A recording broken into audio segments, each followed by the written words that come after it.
Hello student, online class में आपका स्वागत है। हम आज बीएड सेकेंड ईयर, जैसा कि हम बीएड सेकेंड ईयर में गणित सेक्शन में यानी पेडागोजी ऑफ मैथमेटिक्स पाठ्यक्रम सिलेबस के बारे में हम चर्चा कर रहे थे और सिलेबस में भी हमने फर्स्ट यूनिट के बारे में पढ़ चुके हैं, प्रथम इकाई के बारे में पढ़ चुके थे। कुल मिलाकर 3 इकाई है और 3 इकाइयों में से हमने प्रथम इकाई पढ़ चुके हैं। आज हम द्वितीय इकाई यानी सेकंड यूनिट के बारे में अध्ययन करेंगे। मैं आपको एक बार पहले वापस रिपीट करना चाहूँगा कि पाठ्यक्रम एक ऐसा मार्ग है, ऐसा एक साधन है जिसमें चलकर एक बालक अपने गंतव्य स्थान पर पहुँचता है और उद्देश्य की प्राप्ति करता है, शिक्षण उद्देश्य की प्राप्ति करता है और सफलता प्राप्त करता है और लक्ष्य की प्राप्ति करता है। यानी पाठ्यक्रम के माध्यम से ही सभी कार्य योजना बनती है। इसी तरह से हमारे गणित शिक्षण में भी पाठ्यक्रम निर्मित है, जिसमें अपन सेकंड यूनिट पढ़ रहे हैं। इसमें यह लिखा हुआ है कि learning resource in mathematics, learning resource in mathematics यानी गणित में अधिगम संसाधन। गणित में अधिगम संसाधन, अधिगम का मतलब होता है सीखना, अधिगम का मतलब सीखना और संसाधन का मतलब होता है जो वस्तुएं एक मनुष्य के उपयोगी हो वो सभी साधन क्या कहलाते हैं? संसाधन कहलाते हैं। आपने देखा होगा कि इस पृथ्वी लोक पर ये जितने भी वस्तुएं हैं ये तब तक संसाधन नहीं कहलाएगी जब तक वो मनुष्य के उपयोग में नहीं आती। अगर मनुष्य के उपयोग में आती है तो वो सभी क्या हो जाएगी? संसाधन कहलाएंगे, रिसोर्स कहा जाएगा। लेकिन अधिगम संसाधन, गणित में अधिगम संसाधन का मतलब होता है कि गणित में गणित को पढ़ने के लिए, गणित को सीखने के लिए कौन कौन से संसाधन उपलब्ध कराए जाते हैं, कौन कौन सी वस्तुएं उपलब्ध कराई जाती है, बच्चों को कौन कौन से वस्तुएं उपलब्ध कराई जाती है जिससे वो गणित को सीखने में, गणित को समझने में उसको आसानी होती है। तो सबसे पहले अपने हैं रिक्रिएशनल एक्टिविटीज, जिसको हिंदी में बोलते हैं मनोरंजक गतिविधियां। देखा जाए तो एक गणित जो सब्जेक्ट है वो बच्चों के लिए बहुत कठिन है, बच्चों को समझने में बहुत कठिनाई आती है, उनको याद करने में बहुत कठिनाई आती है। तो एक मतलब है कि उस गणित सब्जेक्ट को मनोरंजन के रूप में यानी एक रुचि के हिसाब से इसको पढ़ाया जाए तो शायद बच्चों को वो आसान हो जाती है। तो उसी चीज़ों को, उसी बातों को हम लेते हुए पाठ्यक्रम में वो शामिल की जाती है, जिससे गणित वो एक रुचिकर हो जाता है, आनंददायी हो जाता है। उसको पढ़ने और समझने में एक खेल के तरह पढ़ने की कोशिश करता है। जैसे तरह है कि मैथमेटिक्स क्लब यानी गणितीय क्लब होना चाहिए। दूसरा है मैथमेटिक्स फेयर यानी गणितीय मेले, यानी गणित के विषय से संबंधित या गणित से रिलेटिव मेले का आयोजन होना चाहिए एक विद्यालय में, एक महाविद्यालय में। उस गणित से संबंधित यानी गणित का ही प्रोग्राम, एक उसका मेला का आयोजन करना चाहिए। इसके बाद है मैथमेटिक्स गेम्स, जो गणित के खेल की प्रतियोगिता करवानी चाहिए, खेल आयोजन करना चाहिए। दूसरा है मैथमेटिक्स क्विज, गणितीय प्रतियोगिताएं करवानी चाहिए। गणित में बहुत सारी प्रतियोगिताएं होती है, उस प्रतियोगिता के माध्यम से हम गणित को सिखा सकते हैं, बच्चों को मोटिवेट कर सकते हैं। इस तरह मैथमेटिक्स पजल्स यानी गणितीय पहेली पूछनी चाहिए, गणितीय पहेलियां।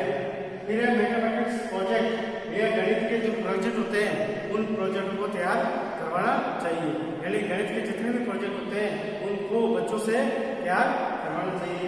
फिर है मैथमेटिक्स मॉडल यानी गणितीय मॉडल यानी प्रतिरूप, यानी गणित के जितने भी जो प्रतिरूप होते हैं, मॉडल होते हैं, उन मॉडलों को तैयार करवाना चाहिए, जिससे क्या बच्चा मनोरंजन के रूप में गणित को सीखने की कोशिश करेगा। अगर आपने ऐसे उसको, क्योंकि गणित एक बहुत ही कठिन मतलब कि विषय है, तो उसको बच्चा एक आसानी से समझने में दिक्कत होती है। तो अगर उसको हम खेल में अगर सिखाएं तो शायद बच्चा उसको सीखने की कोशिश करेगा और उसमें उस विषय में रुचि लेगा। अपने दूसरा पॉइंट है इकाई 2 का दूसरा पॉइंट। पहला पॉइंट इकाई 2 का दूसरा point, importance and setting up of mathematics laboratory. वापस, importance and setting up of mathematics laboratory. इसका हिंदी है कि गणित प्रयोगशाला की व्यवस्था या महत्व।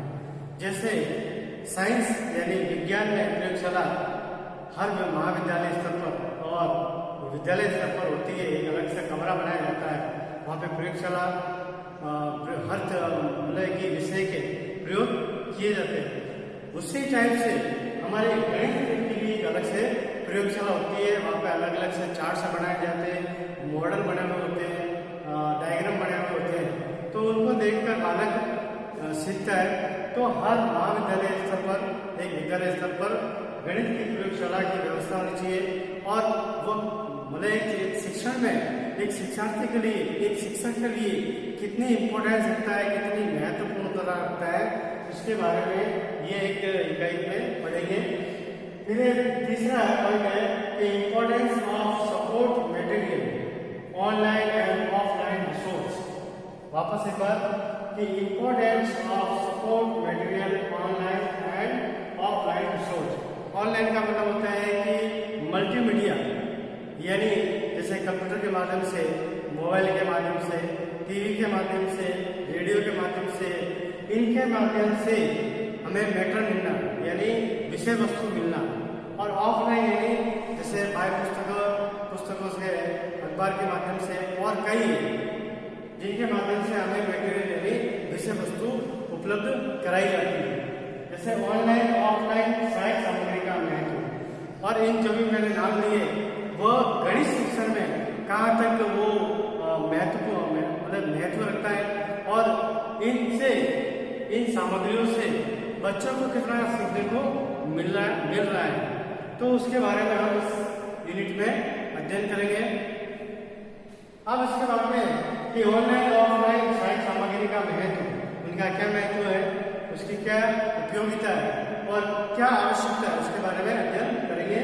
इसमें पहला है कि टेक्स्ट बुक्स ऑफ मैथमेटिक्स यानी गणित की पाठ्यपुस्तक, जो एक एनसीईआरटी की पाठ्यपुस्तक जो मंडल है वो किताबें छापता है या पाठ्यपुस्तक छापता है, तो उसकी जो टेक्स्ट बुक है वो बच्चों को क्या उपलब्ध करा रहे और उसमें क्या किस तरह का पाठ्यक्रम है, वो किस तरह की उसकी बाहरी बनावट है, किस तरह की अंदर की बनावट है, उन सभी बातों को हम इस यूनिट में अध्ययन करेंगे। फिर तीसरा है बी है reference material, journals, reference books, encyclopedia, newsletter and online resource. इसका मतलब ये है कि संदर्भ सामग्री, संदर्भ का मतलब होता है इससे यानी गणित शिक्षण से संबंधित यानी उससे संबंधित सहायक सामग्री, अधिगम सामग्री, शिक्षण सामग्री क्या क्या है कि संदर्भ पुस्तकें सामान्य जो जनरल जो काम में आती है अपने जीवन में, वो सभी बातें और सभी वस्तुएं, संदर्भ पुस्तकें गणित से संबंधित सभी भी किताबें जो एक बालक को उपलब्ध कराई जाती है। विश्व ज्ञान कोश और इंसाइक्लोपीडिया जो बड़े बड़े महान विद्वानों ने लिखी है, उन इंसाइक्लोपीडिया की जो किताबें अपने लाइब्रेरी में उपलब्ध कराई जाती है और ऐसे कई बच्चों को इशू भी कराई जाती है। समाचार पत्र और ऑनलाइन संसाधन, और समाचार पत्रों के माध्यम से और ऑनलाइन यानी ऑनलाइन का अपन सब आगे जैसे कंप्यूटर है, मोबाइल है और रेडियो, टीवी, जितने भी इलेक्ट्रॉनिक आइटम्स हैं वो सभी ऑनलाइन में रहते हैं। उनके माध्यम से एक बालक को, एक शिक्षा जगत को, शिक्षा प्रणाली को क्या सामग्री उपलब्ध कराई जा रही है और उनसे बच्चों का एक और उनकी शिक्षा पद्धति में क्या परिवर्तन आया है, वो सभी बात की जानकारी हम एक इस यूनिट में अध्ययन करेंगे। इसमें C using community resource of mathematics teaching, introduce local person to now the indigenous knowledge of mathematics.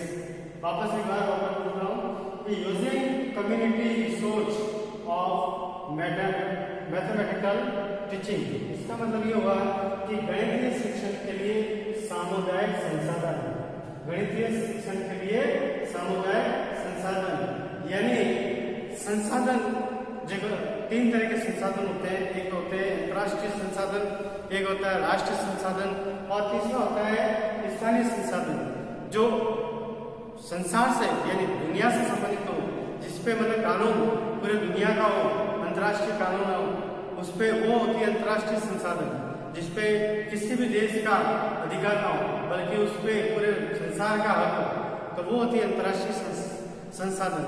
और दूसरा होता है राष्ट्रीय संसाधन, जो राष्ट्र का दिन जो राष्ट्र के अधिकार में आती हो उनको बोलते हैं राष्ट्रीय संसाधन।